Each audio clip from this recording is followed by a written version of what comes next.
The Object 287 is another one of Khrushchev's missile tank contraptions, except it has a harpoon gun in this game.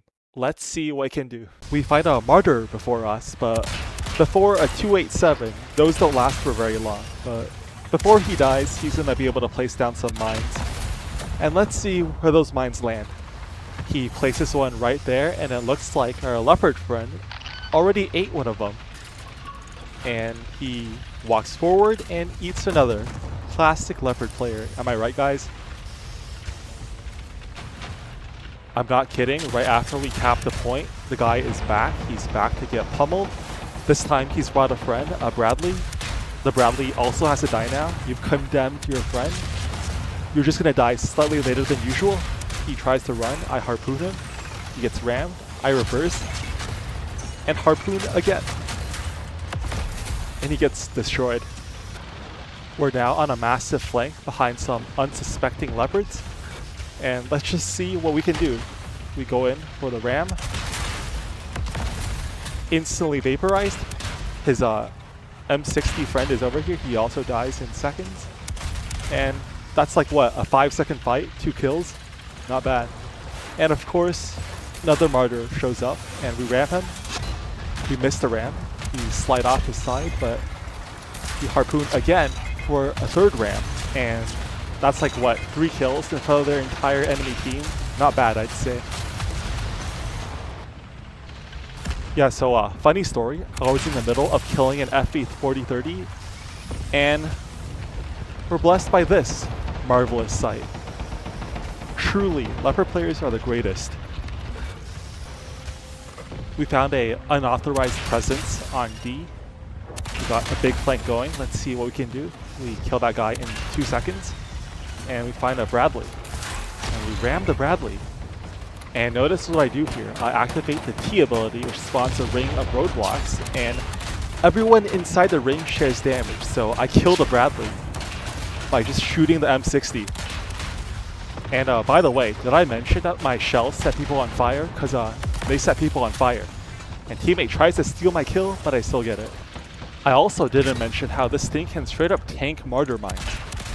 We got a pretty big flank going. Let's get shooting. But it seems we've been flanked. Double flanked. But great things are about to happen. We have our ult. We destroy that Abrams. We look behind us. We find a leopard. He dies in fractions of a second. If you're enjoying the content, make sure to like and subscribe while I eviscerate this M60. Also, let me know in the comments what tank you would like to see played next. I read all my comments. We whip our last shot, but we can just ram for the extra damage, and we take that M60 out. In a second, we're about to fight the Starship, the M60's brother. I think I'll just let the damage speak for itself.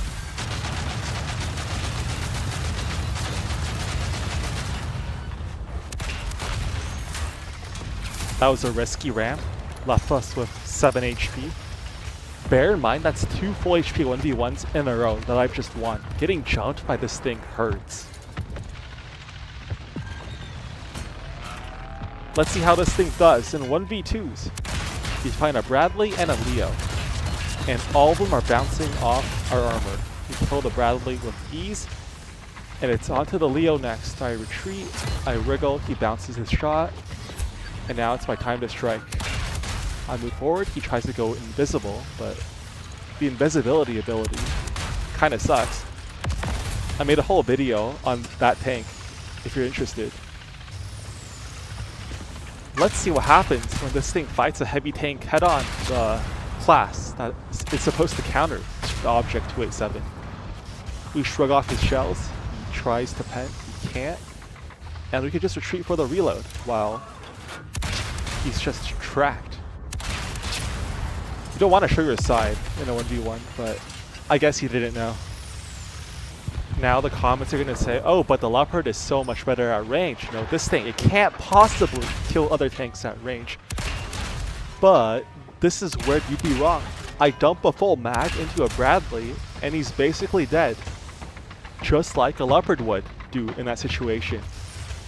I was going along my merry way, but I got ambushed by an Abrams. And unfortunately, this poor soul is afflicted by a condition which I call Abrams brain. It's not life-threatening, but it makes you turn on your shield every chance you get for practically zero benefit. This man is still going to die, but I respect the effort, I suppose. It's not like he has much better things to do other than to waste my time, so it'll just take another 5 or 6 seconds to kill him instead, which is totally fine by me. We find another player with the Abrams brain condition, but he has a nasty variant that makes him unable to turn. Look at this guy. He could totally turn to face me, so I couldn't crit his engine for free, but he chooses not to, and I also respect that. You know, free damage is free damage. I'm not going to complain.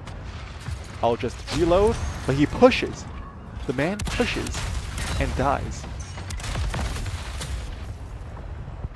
It seems like the Abrams brain condition has spread to most Abrams out there. We find our patient 0, and he looks at us and presses the APS ability.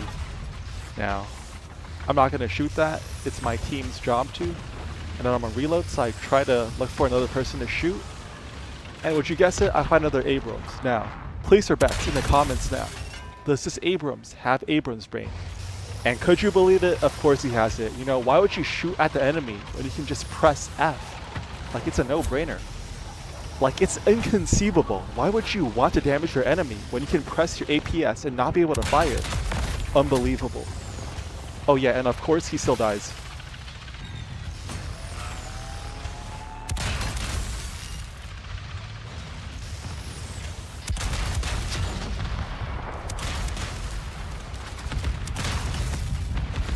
We somehow killed him without him having the chance to turn on his APS. And we're getting run down by another Abrams and M60. We're going to be able to kill the M60, but you know, the M1 just runs towards us like a rabid animal, and holding down W gets us. I've noticed a concerning pattern of behavior where Abrams players just drop everything they're currently doing and hold W right into you. Now, scientists are baffled because it makes his weak point way easier to hit. And I'm also baffled by this AMX-10's decision to come run me down, for he is a tank that snipes, so we will never know why he did this. Perhaps he knows something that we don't. Or maybe that Abrams really needed the help, in which case that is true. After killing half their team, we finally get a chance to push onto the point, and we're met by a ramming HSTBL.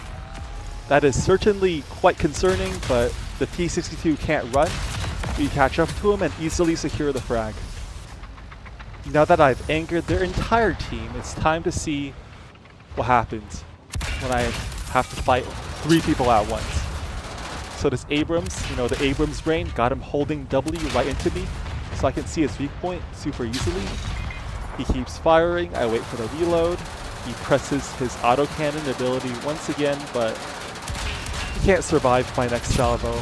It's just a matter of time. You might as well give up. And he dies. But worry not, more people are en route. Remember, we killed like 3 of them, so that means their entire team must now assault this one position, for I have wronged them. Let's see how long we can last. We hit that Bradley's ammo a bunch of times. Our teammate unfortunately gets taken out, and now the full wrath of the enemy team is now directed to our Object 287. The T-62 rams us, and we dump a full clip into him. He takes massive damage, and he is taken out. Before us is an XM190, and we hit his ammo rack multiple times. And while this is happening, let us direct our attention to the point, for there is absolutely no one there from either team. Yeah, so that was the Object 287. It's alright, I suppose.